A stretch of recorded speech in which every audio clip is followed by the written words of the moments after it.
So yung mga dapat nyo po, yung bahay nyo na kinuha nyo po sa Pag-ibig loan, check nyo. Tapos kung pwede na pong tirahan, o kung ano po, anong gusto nyo gawing negosyo, kung magsisimula po kayo, you start from zero. Okay? Pero wag po kayong mag-alala dahil po, syempre, maghahanap po kayo ng pagkakabisihan nyo. Maghahanap po kayo ng pagkakabisihan nyo para po, yes, sa inyong tustos, sa inyong sariling pamumuhay. Yes po, ayun po ang pagiging retired ex-OFW. Ayan.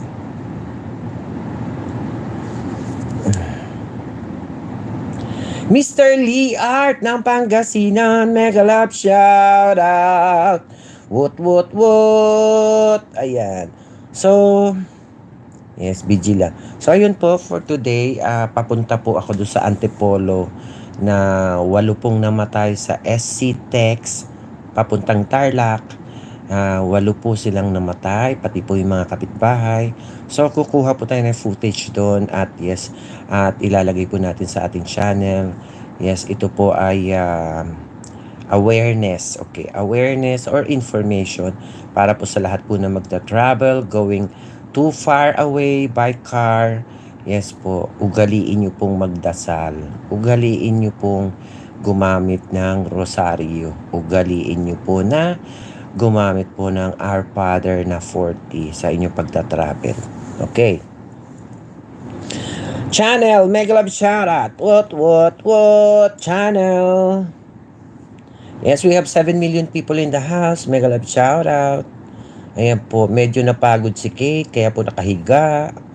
Dahil po ang lakad. Ay nako, alam nyo guys, nag-harvest ako ng mangga doon po malapit sa poolside. At nakalagay po sa shorts video ko. At napakababa po ng puno. Pwede po kayong mamitas. Ayun. So namitas po ako ng mga 8 mangga para po mamaya sa tanghalian, sausawan ko po sa bangus na pinirito. Ayan. Nag-harvest po si Kate dito po sa Cottonwoods. Kung saan po dito sa Cottonwoods, marami pong puno ng santol, mangga, yes, meron pong suha, meron pong balimbing, meron pong, lahat po ng klaseng prutas meron. Kaya ayun po, nag-harvest si Kate. Ayun, na-enjoy ko naman po. Yes, Mr. Lee. JR David, mega love shoutout. Bigyan kita ng jacket, JR. Ayan, may jacket ka na. So yun, JR David, nandito ako sa Antipolo. Yan. Nandito ako sa Antipolo this time. At yan, yes, ayan, kung nakikita mo, nandito ako sa isang friend ko sa Antipolo. Nagbakasyon. So, nagpunta ako, naglakad-lakad ako sa paligid. Tapos, ayun, namitas ako ng mga mangga. Napakababa ng mangga dito. Grabe. Ayun, Jer David, saan ka mamang? Antipolo City. Ayan, Nicole Stotts. Hello, how are you, Nicole Stotts?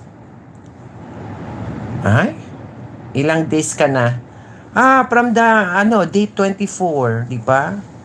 24, 25, 24, 25, 6, 7, 8, 9, 30, 7 days. Plus 7, 14 days. Ayan. So, andito ako sa kaibigan ko sa Antipolo. At yon, kung makikita mo sa shorts video ko, nandun yung pinitas kong mangga. Okay? Dito sa channel ko, makikita mo yung mga pinuntahan ko kanina. Umaga pa lang, mga 8 o'clock. Naglakad-lakad na ako sa paligid. Tapos talaga namang, yes, nandito ako sa Cottonwoods. Yes, to ni Manny and Manny Villar na real estate. Nasutok-tok ako ng buntok. Okay? So, ayan, nandito ako sa guest room. Ayan. Dito nila ako pinatuloy sa guest room. Yes, masarap dito kasi AC. Yung air condition nila nakatap sa solar. Ayan, nandito ko sa room. Katatapos ko lang mag-almusal. Yes. Nicole Stotts, mega love shoutout. Woot.